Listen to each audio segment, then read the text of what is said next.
This is from Sayan Mitra.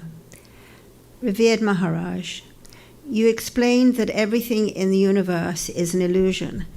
Yet I find myself wondering, if everything is an illusion, why am I not an illusion as well?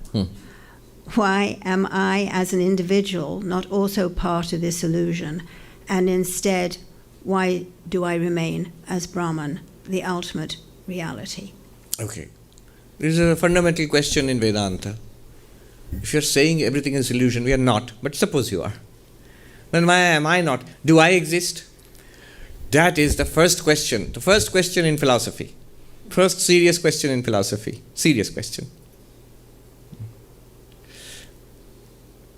Those existentialists were very serious fellows.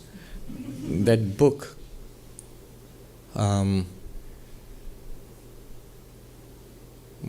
what is that very famous book, Existentialists?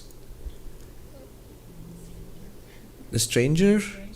I think so. The first line, very famous line. The only question is, why should I not commit suicide just now? The only serious question is, why shouldn't I kill myself just now? Is this a stranger? The stranger or the outsider, I think, maybe. Camus, maybe. Yeah. Well, Vedanta says, even more serious question. Even to kill yourself, first you have to examine whether you exist or not. What will you kill?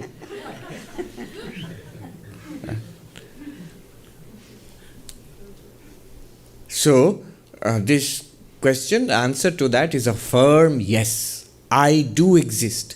It cannot be doubted. Even to doubt it is to prove my own existence. Because I am the existence of the doubter.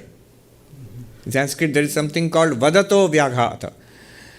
In my very expression, in my speech itself, I contradict it. Suppose I say, I cannot speak, and I say it. Contradicted. Similarly, to doubt my own existence is to prove my own existence. So it was, I mentioned again and again, Descartes, René Descartes, the mathematician who was a great philosopher also, more than 300 years ago. Cogito ergo sum, I think, therefore I exist. David Chalmers, in his new book, Reality Plus, he points out a simple fact. It doesn't even have to be just, I think, therefore I exist. I walk, therefore I exist. I remember, therefore I exist.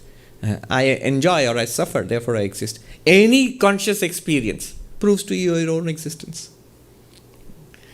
So, my own existence cannot be doubted.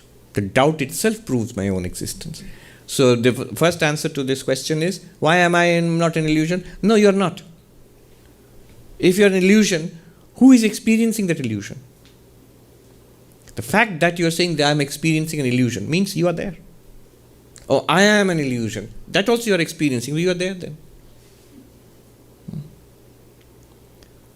Sri Ramakrishna would say the magic is an illusion. The magician is not an illusion. You, the experiencer of the magic, is not an illusion. So that's one. The Vedantists put it this way. There are these three things you cannot say. Try to say it. First one, I don't exist. Try to say it. Well, I said it, I don't exist. But what does it mean? Take a look. Is it true? No, I'm telling a lie. I know I'm telling a lie when I say I don't exist. One. Second thing you cannot say, I am not conscious. Or let's put it this way. I am ignorant. In English, it's a little difficult. In Hindi, I've heard this in Hindi. Main agya hoon. I am not knowledge or I am not conscious. You can't say it. But no, I fall asleep. No, right now. Try to say it. No, you can't. See that I don't exist, that also one can say, yeah, I exist now, but very soon I will not exist. In 20, 30, 40, 50 years or 100 years, I will not exist. One will claim that. And there also one must investigate, why is one claiming it? You will immediately see, my existence, I have tied it up with my body. There's an implicit assumption which I have smuggled in.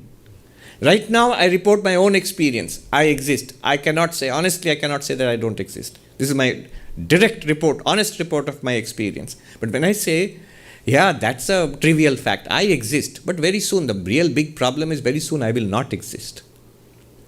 But there already, I have smuggled in the idea that I am the body. When I say such and such person died, that person doesn't exist anymore, I'm so sad. How do you know that person doesn't exist? When that person was there and you're interacting with that person, were you interacting only with the body? Not at all. You're interacting with a personality, a conscious being, an embodied being. Now notice the trick we play upon ourselves. When there is death, what is the death? Whose death? What is dying? The body. That's the medical definition of death. No book, no medical book will say the extinction of the personality or the non-existence of Sat-Chit-Ananda is death. Never. You see, that's because they don't accept Sat-Chit-Ananda, but they accept the personality. They can never claim that the personality is extinguished. What test is there? So death always defined legally, medically, death of the body, destruction of the body. But destruction of the body, which I, till that point I did not say is that person. The person was embodied in that person. That embodied person is dead. How am I saying that? You see the trick we are playing upon ourselves. The trick is mediated by, facilitated by the materialistic reduction of the personality to the body. You say, oh, that's pretty easy, Swami, because that personality is nothing but the body. One philosopher called it nothing buttery. It's nothing buttery. All the thoughts, the life, the emotions, the achievements, the science, the art, and all the great things this person has achieved is nothing but a skeleton. And some flesh attached to it. Some liquid stuff. That's... One philosopher said, it's like saying, he was sitting and there was a Coke bottle in front of him in the lecture. He said, our idea about ourselves, mainstream, materialistic idea, reductionist idea is just, we are being told we are exactly like that fizzing Coke bottle. This is the fizzing Coke bottle. Little more complicated than the Coke in their bottle. Some other chemicals are there, it's just fizzing. And that's it. That's what you are. That's materialism. That's gross materialism. And that does not work. You might still put a question, why do you think that's wrong? You seem to be skeptical or objecting to it. Yes, I think that's wrong for very good reasons. The good reason is called the hard problem of consciousness.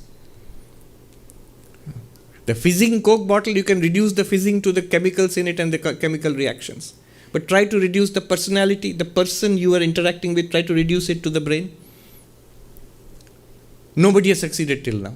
Not even close. Not even close. The very fact that there are not many theories, there are 10 categories of theories. Robert Kuhn's, there is this landscape of consciousness. It's an encyclopedic putting together of how many theories of consciousness are there.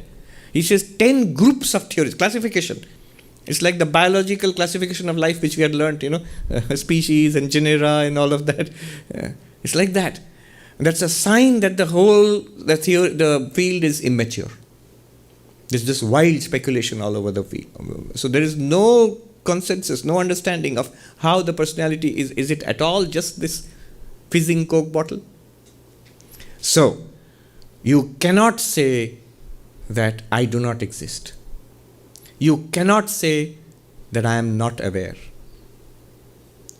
or I am not conscious. And third, you cannot say that I am not dear to myself. This I am translating. This is not good translations in Sanskrit. Priya. That I do not exist. I am not aham agya. I am ignorant or I do not know. I do not know certain things. But there's no knowledge, no awareness at all. That I can't say. And this awareness, existence is not dear to itself. That also you cannot say. And these three are called Sat-Chit-Ananda. And then there is a further step, that this Sat-Chit-Ananda is not limited. It's not a separate Sat-Chit-Ananda. It's not that there is a separate wave and in that is a little bit of water. No, the moment you come to water, it is one ocean of water. Every wave, that wave and the neighboring waves, they are water. And the boundaries between the waves, it's water. It's water and water through and through. The moment you come to Sat-Chit-Ananda and you do the inquiry, it can be done.